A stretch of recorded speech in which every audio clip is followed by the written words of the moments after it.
conjugation notation to make them a series. Okay. Yesterday we ended with finding our radius of convergence for the last problem that we did, which we decided was 1.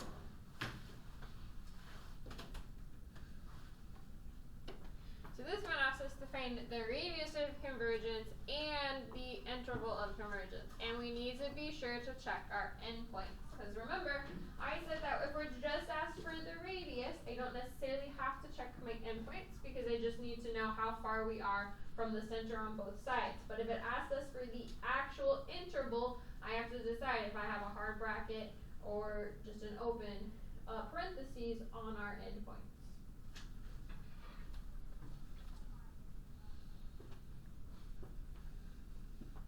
So, what did we say we're going to use in order to test that convergence? The ratio test. Remind me, what goes on top for our ratio test? N plus 1. Yeah, our a sub n plus 1. So, in this case, that's going to be x minus 2 to the n plus 1 divided by n plus 1. And then I will divide by my original a sub n. I'm just going to multiply by the reciprocal so I don't have a giant fraction.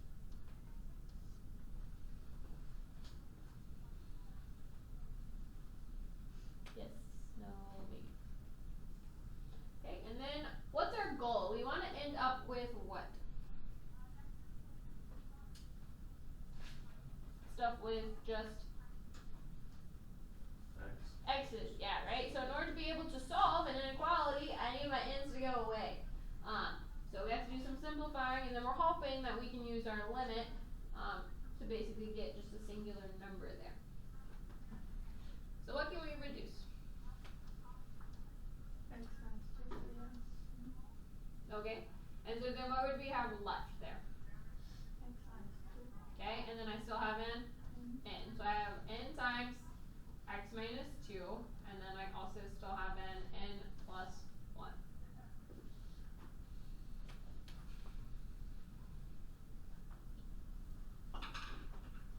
Now, in terms of this limit, what is x minus 2?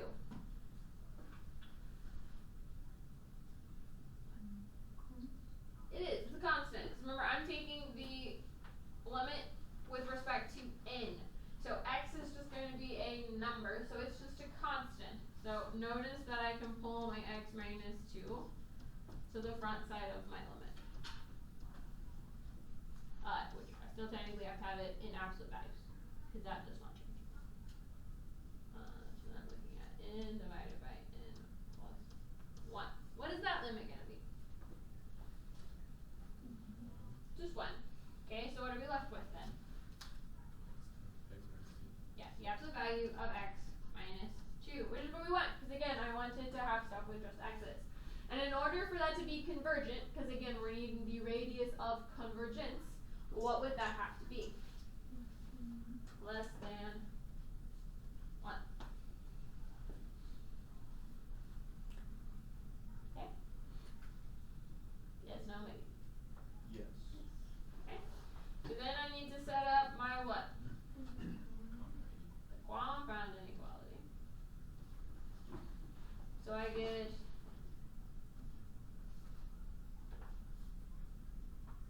what on the left hand side? And what on the right hand side? 3. So what's our R value?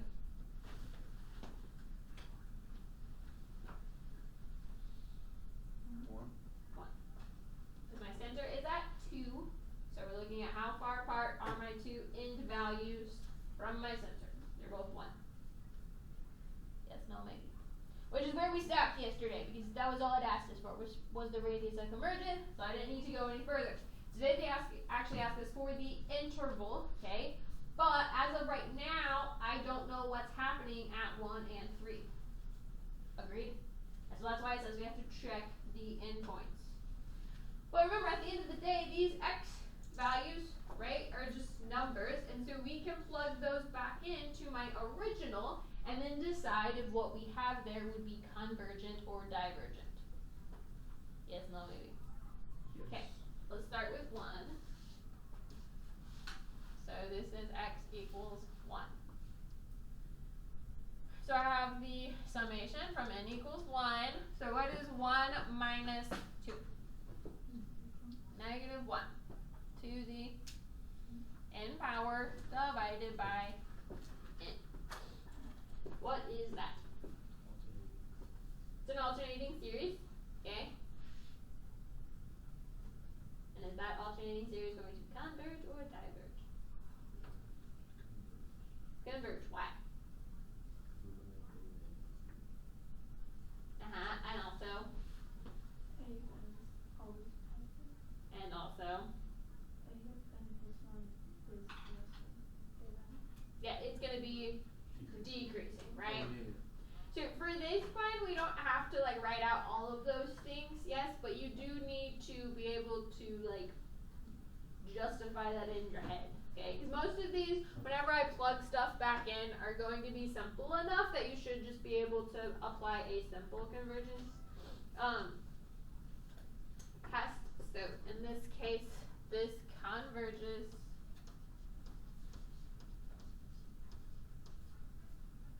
and that's by our alternating series. Okay. Then what else do we need to check?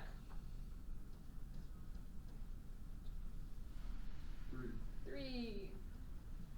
So I have the sum from n equals 1 to infinity of what is 3 minus 2? 1.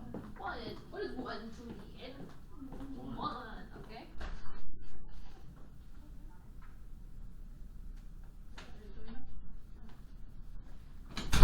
So we just have 1 over n, which is what?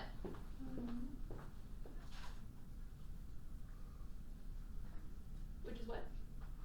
Harmonic, which does what? Diverges. Because our p equals 1 there. So then what would our interval be? R is less than or equal to just less than 3. Or we can also write it in interval notation. Hard bracket 1, 2, 3 parentheses. Either one is fine.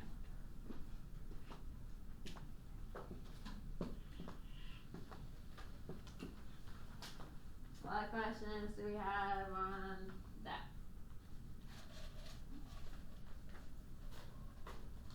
So our power series aren't necessarily hard in and of themselves. There's just a lot of moving pieces, and we're combining a lot of the previous stuff that we did. And so remembering all of the different steps and pieces can be the hard part. Yes? Now, these are quite long, so like one on your unit test, I'm not going to ask you more than one of these, right? Now I could ask you for the radius of convergent because that does not take quite as long, right? Same thing for the AP test. You're probably going to have one free response question that's over this, okay? And then also these tend to not be multiple choice questions as often, just because they're so long, okay? And if they're a multiple choice question, then it can be hard to decide where the person is making a mistake if we're not grading each of the steps. So, questions there? Okay. We have 2 last ones.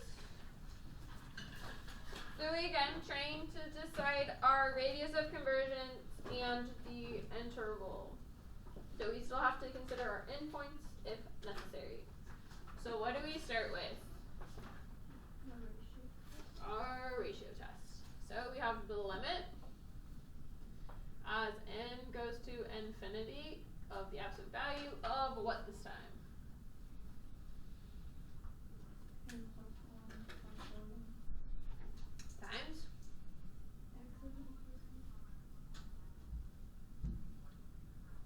Divided by?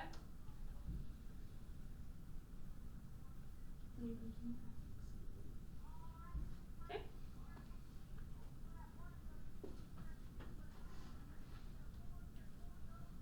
So what's going to reduce?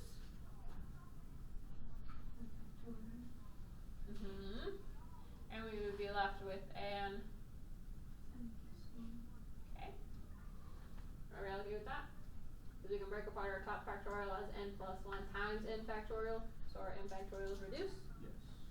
And then what about our x's?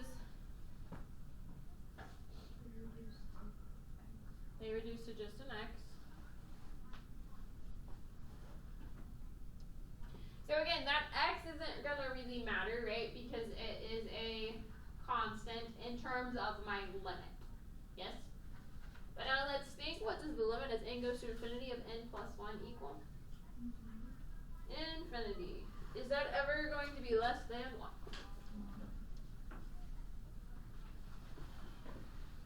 So where is this thing going to be convergent? Hmm? C. Our c value. And what's our c value this time? 0, right? Because remember, it's x minus c to the nth power. So if I don't have an x minus something there, then my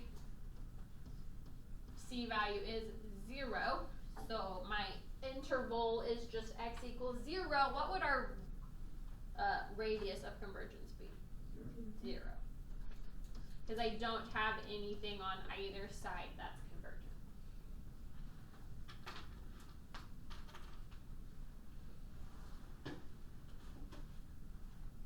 Our next one is fine. There's just some more going on there. But that's okay.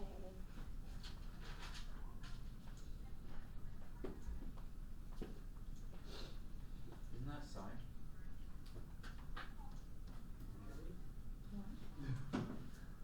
He's talking about, this is our power series, right? We talked about how this is the Taylor series written in summation notation for sine. Because cosine is just 2n. Mm-hmm.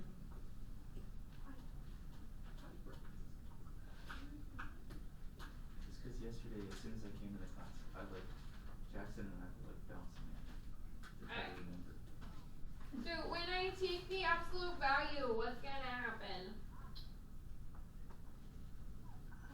Or can we like get rid of any part of that? Yeah, really the negative one's not gonna be all that important, yes? And then that just makes our lives easier for simplifying sake to just not write it in there, okay? What am I gonna have on top, or in other words, like my first fraction? X to the 2n plus 2. Be careful. Plus 3. 2n plus 2. Because I'm plugging in n plus 1 for my n, yes? But I have to distribute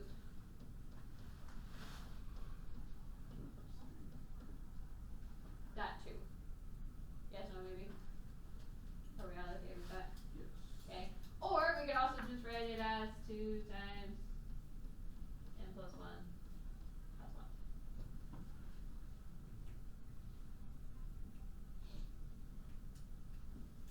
And we'll look at why that might be helpful to leave it like that in just a second. Divided by, what are we gonna have now?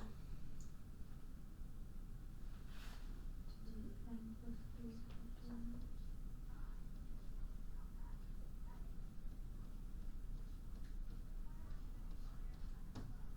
Yes? Times my original, what, the reciprocal. So I have 2n plus 1 factorial divided by x to the 2n plus 1.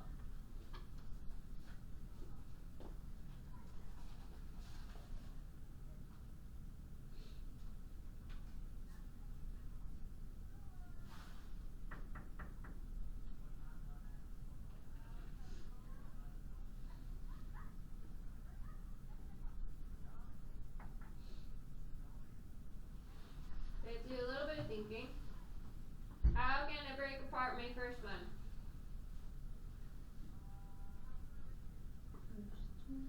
My x, sorry. So I need to reduce some stuff, right, in order to be able to do my limit. Just x is 2n plus 1 times x first. Is it x to the first? X to the third over x. How do we normally break them apart?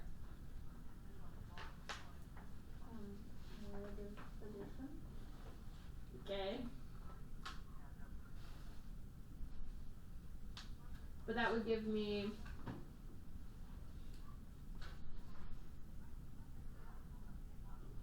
can I, like, is that gonna help me in this case? Like if I do x times x to the x squared, yeah, or x to the 2 times n plus 1 times x to the first, right? Does that help me? Or can I reduce straight from there to my other one? So I agree that we have an x left, but it's not It's the X exactly what I need though, right? Do you do, x to the 2n plus 1 times x squared? X to the 2n plus 1 times x squared? Where'd we get that? I just broke out Distributed out and 2n then plus 3. So like we used like this one, but basically rewrote it so that I have a 2n plus 1 and then a plus 2. yeah. Yes, no, maybe? Okay.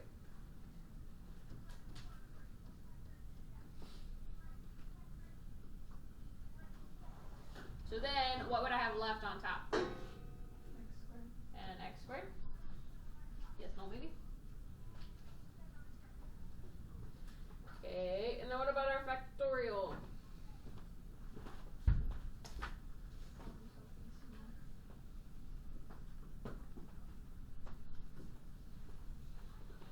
So this would also technically be 2n plus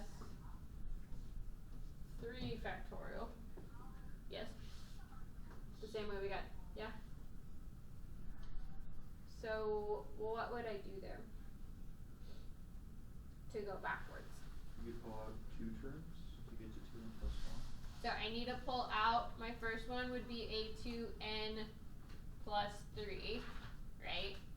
But then I would still be left with a 2n plus 2, which I would pull out, and then we would have a 2n plus 1 factorial, which would reduce with this one. I told you it was a button. Gotta do a little bit more thinking. Which is okay. But from here, again, what is our x squared in terms of this limit? It's a constant. Are we okay with that? So if I'm just looking at my n's, technically we can think of this as like 1 over this stuff with n's. What is that limit going to equal? 0. And so it doesn't matter what my x value is, I'm still going to get 0. And 0 is what? Less than 1. For any value of x. Which means, what is my radius of convergence? Infinity. Which means that our interval is negative infinity to infinity.